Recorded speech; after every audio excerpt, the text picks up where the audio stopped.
Hello students, my self Preeti देवगा।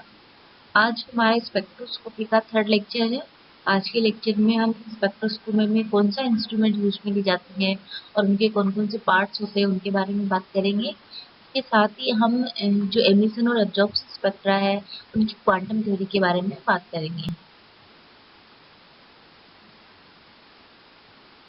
Emission and absorption of light and quantum mechanical conditions. Light का absorption और emission कैसे होता है और उसके लिए क्या क्या क्वांटम मैकेनिकल कंडीशंस होती है उसके बारे में देखते हैं। जैसे कि आप लोगों ने फर्स्ट यूनिट में पढ़ा होगा कि जो किसी भी सिस्टम के एनर्जी लेवल्स होते हैं वो अकॉर्डिंग टू क्वांटम मैथमेटिक्स या क्वांटम थ्योरी क्या होता है, क्वांटाइज्ड होते हैं। और जो ये एनर्जी लेवल्स है वो अपने क्वांटम नंबर के आधार पर अरेंज्ड होते हैं। एनर्जी लेवल्स को कैसे कैलकुलेट करते हैं? By the help of time independent Schrodinger equation के आधार पर हम किसी भी सिस्टम के एनर्जी लेवल्स को कैलकुलेट कर लेते हैं। अब हमें एमिशन या एब्जॉर्प्शन स्पेक्ट्रा कैसे प्राप्त होता है उसके लिए एक मॉलिक्यूल कंसीडर करते हैं। माना एक मॉलिक्यूल है जिसमें दो एनर्जी लेवल है, E1 और E2। यहाँ पर जो डायग्राम दिया गया है एब्जॉर्प्शन स्पेक्ट्रम का उसको आप देखिए। जो E1 एनर्जी लेवल है वो लोअर एनर्जी लेवल है और जो E2 एनर्जी लेवल है वो हायर एनर्जी लेवल है। जब इस मॉलिक्यूल पर न्यू फ्रीक्वेंसी वाली फोटोन को डाला जाता है तो इस मॉलिक्यूल के जो लोअर एनर्जी लेवल और हायर एनर्जी लेवल के बीच का जो गैप है वो डाली गई फोटोन की एनर्जी जो एच न्यू है अगर उसके बराबर हो जाता है तो मॉलिक्यूल एनर्जी का एब्जॉर्प्शन कर या लाइट का एब्जॉर्प्शन करके हायर एनर्जी लेवल में चला जाता है। जब मॉलिक्यूल लाइट का एब्जॉर्प्शन करके हायर एनर्जी लेवल में चला जाता है तो इस जब हमें जो स्पेक्ट्रा प्राप्त होगा उसे हम एब्जॉर्प्शन स्पेक्ट्रम कहते हैं। अब हमने ये देख लिया है कि एब्जॉर्प्शन स्पेक्ट्रम कैसे प्राप्त होता है। अब ये देखते हैं कि जो एमिशन स्पेक्ट्रम है या उत्सर्जन जो स्पेक्ट्रम है वो कैसे प्राप्त होता है। अगर कोई मॉलिक्यूल अपनी एक्साइटेड स्टेट से ग्राउंड स्टेट में आता है तो वो फोटोन ऑफ एनर्जी को एमिट करता है और उस फोटोन की जो एनर्जी है वो कितनी है, एच न्यू। उसको एमिट करता है या उत्सर्जित करता है। तो अगर इस टाइप से हमें कोई स्पेक्ट्रम प्राप्त होता है तो उसे हम क्या बोलते हैं, एमिशन स्पेक्ट्रम। मतलब उस मॉलिक्यूल के द्वारा जो एनर्जी एमिट की जा रही है उससे प्राप्त जो स्पेक्ट्रम होता है उसे हम क्या बोलते हैं, एमिशन स्पेक्ट्रम। यहाँ पर जो डायग्राम दिया गया है उसको देखिए आप लोग। जो लोअर एनर्जी लेवल है वो E1 है और जो हायर एनर्जी लेवल है वो E2 है। तो मॉलिक्यूल अपनी इन जो एक्साइटेड स्टेट है मतलब हायर एनर्जी लेवल है E2, उससे जब E1 एनर्जी लेवल में आता है तो एच न्यू एनर्जी वाले फोटोन को एमिट करता है या एच न्यू एनर्जी को एमिट करता है। तो इस एनर्जी से जो प्राप्त स्पेक्ट्रम होगा उसे हम क्या बोलते हैं, एमिशन स्पेक्ट्रम। Selection rules. कोई भी जो मॉलिक्यूलर स्पेक्ट्रा है वो सिलेक्शन रूल्स के द्वारा निर्धारित किया जाता है।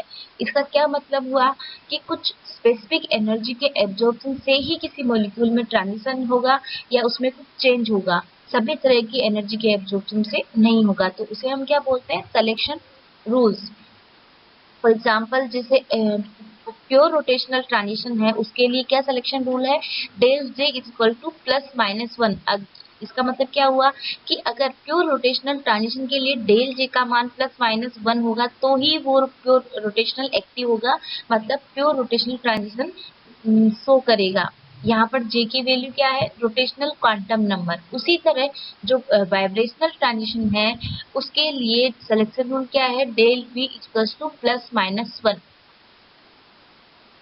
जो भी मॉलिक्यूल या जो भी स्पेक्ट्रल ट्रांजिशन है अगर वो इन सिलेक्शन रूल्स को फॉलो नहीं कर रहे तो उन्हें हम क्या बोलते हैं, फॉरबिडन ट्रांजिशंस।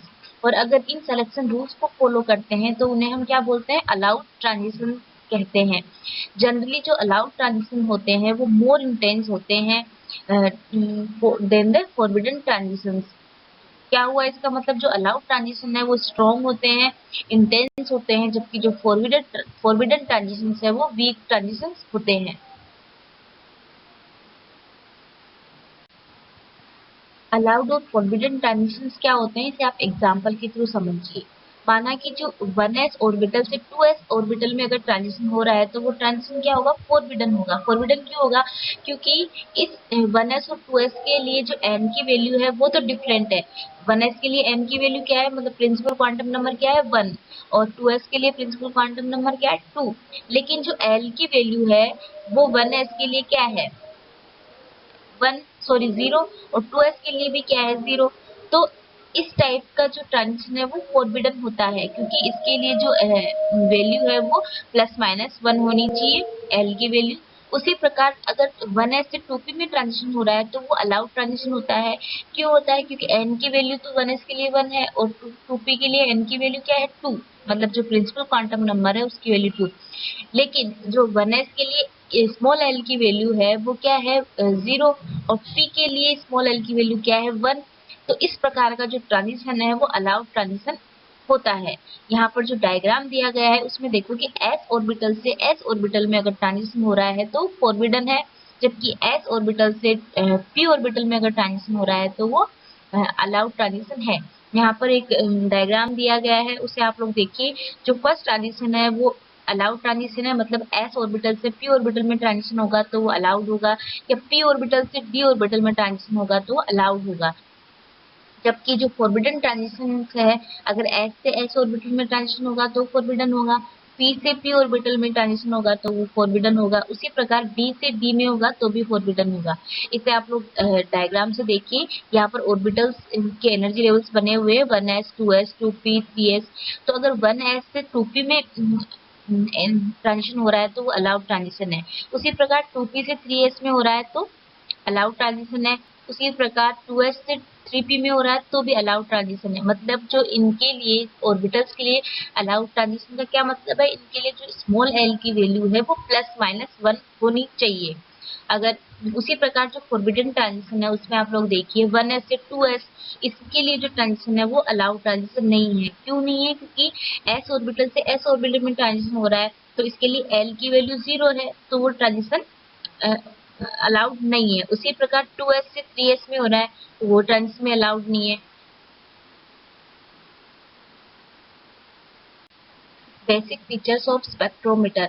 स्पेक्ट्रोमीटर क्या होता है, वह इंस्ट्रूमेंट है जिसके थ्रू हम किसी भी सब्सटेंस का स्पेक्ट्रम प्राप्त करते हैं। स्पेक्ट्रम कैसे प्राप्त किया जाता है, उस सब्सटेंस पर स्पेसिफिक फ्रीक्वेंसी या इंटेंसिटी की इलेक्ट्रोमैग्नेटिक रेडिएशंस को पास किया जाता है और उसके बाद उसकी स्टडी की जाती है स्पेक्ट्रोमीटर के द्वारा। जो एमिशन स्पेक्ट्रोमीटर है और जो एब्जॉर्प्शन स्पेक्ट्रोमीटर है वो दोनों एक जैसे हैं, बस डिफरेंस ये होता है कि जो एमिशन स्पेक्ट्रोमीटर है उसमें सैंपल खुद ही सोर्स ऑफ रेडिएशन होता है, जबकि एब्जॉर्प्शन स्पेक्ट्रोमीटर में जो सोर्स ऑफ रेडिएशन है वो अलग होता है और सैंपल अलग होता है।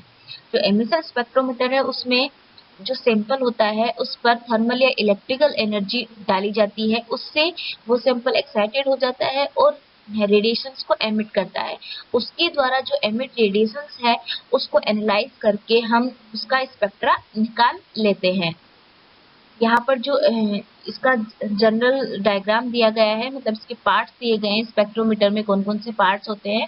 सबसे पहले सोर्स ऑफ रेडिएशन होता है, उसके बाद में सैंपल होता है, तो सोर्स ऑफ रेडिएशन से रेडिएशन सोर्स पर डाली जाती है, उसके बाद में एनालाइजर के थ्रू उसे एनालाइज किया जाता है, उसके बाद में डिटेक्टर के थ्रू उसको डिटेक्ट किया जाता है और रिकॉर्डर में जाके उस सब्सटेंस का हमें स्पेक्ट्रम प्राप्त हो जाता है। स्पेक्ट्रोमीटर का जो फर्स्ट पार्ट है वो है सोर्स ऑफ लाइट, जिसे कैपिटल एस से डिनोट करते हैं। जो सोर्स ऑफ लाइट है वो इलेक्ट्रोमैग्नेटिक रेडिएशंस का सोर्स होता है, जिसके थ्रू हम स्पेसिफिक वेवलेंथ और इंटेंसिटी वाली जो रेडिएशंस है वो प्राप्त कर सकते हैं। Different different source of radiations के द्वारा जो प्राप्त रेडिएशंस है वो भी डिफरेंट होती है, क्योंकि उनकी वेवलेंथ डिफरेंट होती है, उनकी जो इंटेंसिटी है वो डिफरेंट होती है। फॉर एग्जाम्पल, जिसे विजिबल या near UV and near IR radiations प्राप्त करने के लिए हमें टंगस्टन लैंप को as a source of radiation use में लिया जाता है। उसी प्रकार हमें यूवी रेडिएशंस प्राप्त करने के लिए हाइड्रोजन डिस्चार्ज लैंप को as a source of radiation use में लिया जाता है। अगर हमें आईआर रेडिएशंस प्राप्त करनी है किसी सोर्स से तो हम नन्स ग्लोअर को as a source of radiation use में लेते हैं, क्योंकि जो नन्स ग्लोअर है नन्स ग्लोर की जो रोड है वो रेयर अर्थ मेटल ऑक्साइड से बनी हुई होती है, जिसको हीट करने पर हमें आईआर रेडिएशन प्राप्त हो जाती है। अब जो सोर्स ऑफ रेडिएशन है उसके थ्रू जो रेडिएशन प्राप्त होती है हमें, वो हम सैंपल सेल पर इंसिडेंट करवाते हैं, मतलब जो सैंपल है उसके ऊपर पास करवाएंगे। स्पेक्ट्रोमीटर का जो सेकंड पार्ट है वो है सैंपल सेल, जिसे हम कैपिटल टी से डिनोट करते हैं। जिस भी कंपाउंड का हम इन्वेस्टिगेशन कर रहे हैं या उसका स्पेक्ट्रम निकाल रहे हैं, उस कंपाउंड को सुटेबल सॉल्वेंट या सॉल्यूशन में डिसोल्व करके हमें सैंपल सेल में रख देते हैं। सैंपल सेल उसका बना हुआ होना चाहिए, उस मटेरियल का बना होना चाहिए जो सोर्स ऑफ रेडिएशन से जो भी रेडिएशन आ रही है उसको एब्जॉर्ब ना करे। डिफरेंट टाइप के जो सैंपल सेल होते हैं वो डिफरेंट टाइप के रेडिएशंस के लिए यूज में लिए जाते हैं। फॉर एग्जांपल, अगर हम विजिबल रेडिएशंस को यूज में ले रहे हैं तो उसके लिए हम सैंपल सेल के रूप में किसे यूज में लेंगे? सिंपल ग्लास को। अगर यूवी रेडिएशंस को यूज में ले रहे हैं तो हमें क्वार्ट्ज वाला सैंपल सेल यूज में लेना है। अगर आईआर रेडिएशंस को यूज में ले रहे हैं तो हमें NaCl या केबीआर से बना हुआ सैंपल सेल यूज में लेना है। क्यों लेना है? क्योंकि जो सर्टेन वेवलेंथ की रेडिएशंस है वो उसके थ्रू एब्जॉर्ब होगी, और उसके बाद जो एब्जॉर्ब रेडिएशन है उसे हम एनालाइजर में भेज देते हैं।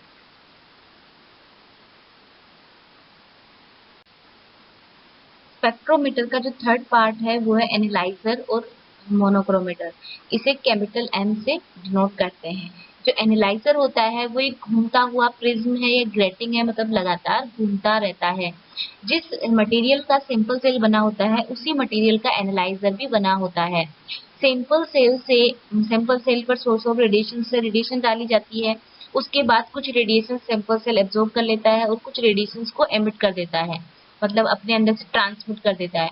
तो सैंपल सेल के द्वारा जो ट्रांसमिट रेडिएशन है जब वो एनालाइजर या मोनोक्रोमीटर से पास होती है या गुजरती है, तो जो मोनोक्रोमीटर है उन रेडिएशंस की वेवलेंथ डिफरेंट डिफरेंट होती है, तो उन रेडिएशंस को अलग अलग कर देता है, मतलब उन्हें सेपरेट कर देता है। उसके द्वारा जो सेपरेट की गई रेडिएशंस है वो डिटेक्टर पर इंसिडेंट होती है। इस जो प्रोसेस को हम क्या बोलते हैं? स्कैनिंग कहते हैं। मतलब मोनोक्रोमीटर या एनालाइजर से जो रेडिएशंस डिटेक्टर पर इंसिडेंट होगी उस प्रोसेस को हम क्या बोलते हैं? स्कैनिंग कहते हैं।